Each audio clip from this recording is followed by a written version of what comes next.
앞부분이 날아가서 다시 찍게 되어서 판서는 있는 상태에서 함께 설명하면서 다시 보도록 할게요. 오늘부터 배울 실수 체계에 대해서 알아보려고 해요. 실수는 우리가 기존에 알고 있다시피 유리수, 무리수를 모두 더한 합집합의 세개라고 생각하면 돼요. 판서에 쓰여져 있다시피 우리 실수 전체 집합을 나타낼 때 이렇게 R 기호를 써요. 그리고 자연수 집합은 N으로 표기하고 정수는 Z, 유리수는 Q라고 표기해 주시면 돼요. 일반적으로 많이 쓰는 기호니까 여러분이 어디에 가서 쓰셔도 문제 없어요. 자, 그 다음에 우리가 실수 체계에서 많이 하는 건 덧셈, 뺄셈, 곱셈, 나눗셈일 거예요. 여러분도 2 더하기 3이라던가 등과 같이 두 실수를 더하는 거, 곱하는 거, 나눈 것에 대해서 많이 해봤을 거예요. 이게 왜 가능한지 함께 알아보려고 해요. 이때 이게 가능한 이유는 대수적 성질을 가지고 있기 때문이에요. 대수적 성질을 알기 위해서는 우선 실수 체계인 실수 집합을 가지고 오고 이때 두 개의 연산을 정의해 줘야 하는데 덧셈 연산과 곱셈 연산을 이렇게 정의해 주면 돼요. 이걸 이항연산이라고 하고 이항연산은 어떤 두 수를 이렇게 함수로 보고 그 값을 나타내 주면 돼요. 자, 그럼 우리 기본적으로 배워볼 대수법칙, 사칙연산에 대한 대수적 공리에 대해서 함께 살펴볼게요. 자, A, B, C 세 개의 원소를 먼저 잡아주고 A 더하기 B는 B 더하기 A라고 해볼게요. 우리 이거는 어떤 의미냐면 A 2 더하기 3은 3 더하기 2와 같다라는 의미예요. 어떤 특징이 보이나요? A랑 B의 위치가 바뀌어서 교환되었음을 알 수 있어요. 그래서 우리는 교환법칙이라고 부르는데 아래에 우리가 봤던 이 덧셈 말고도 곱셈에 대한 교환법칙이 성립한다기 때문에 우리는 이를 덧셈의 교환법칙이라고 해요.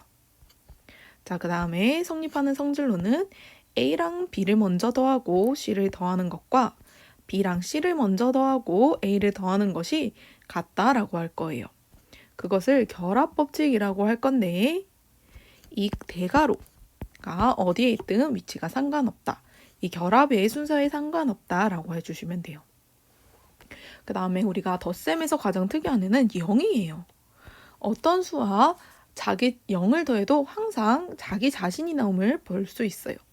또한 이렇게 교환법칙으로 위치가 바꿔도 그 값이 같아야 하는 이러한 성질을 모두 만족해 줘야 돼요. 이때 이 0은 어떠한 수가 자기 자신, 항상 같은 자기 자신으로 나올 수 있게 해줬다라고 해서 항등원이라고 할 거예요. 그리고 우리가 이번에는 뺄셈에 관련된 성질을 하나 알아보려고 해요.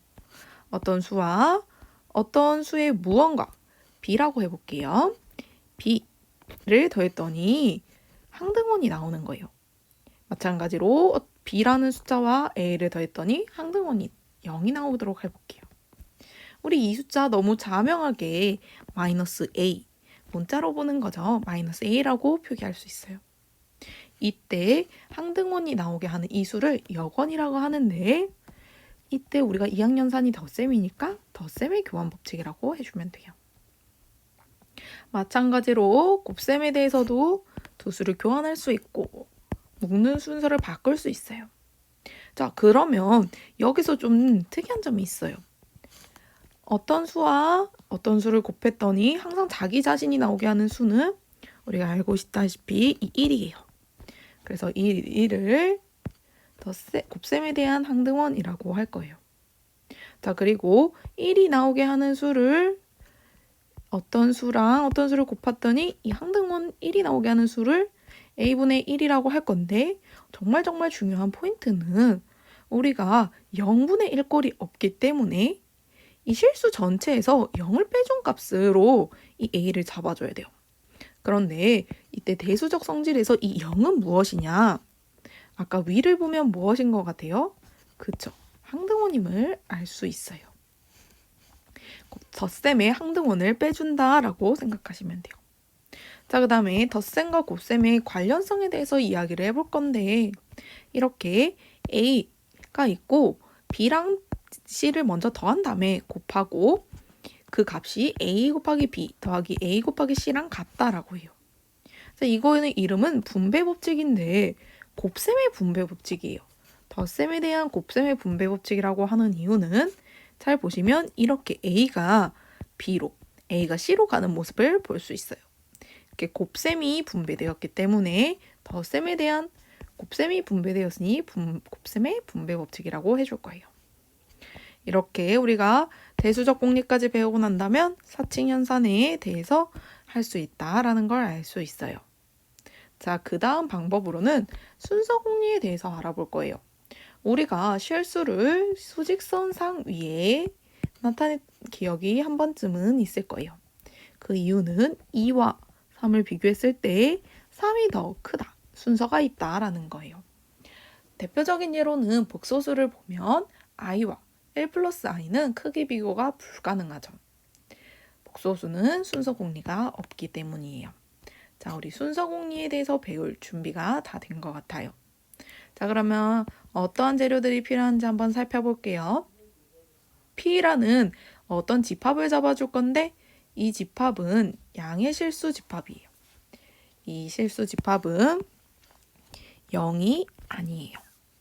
그리고 이 실수에 대해 부분 집합이 되어야 해요. 또 다른 집합은 P 마이너스 P라는 집합이에요. 양의 집합에다가 음수를 붙인 거를 모두 더했을 때 이렇게 돼요.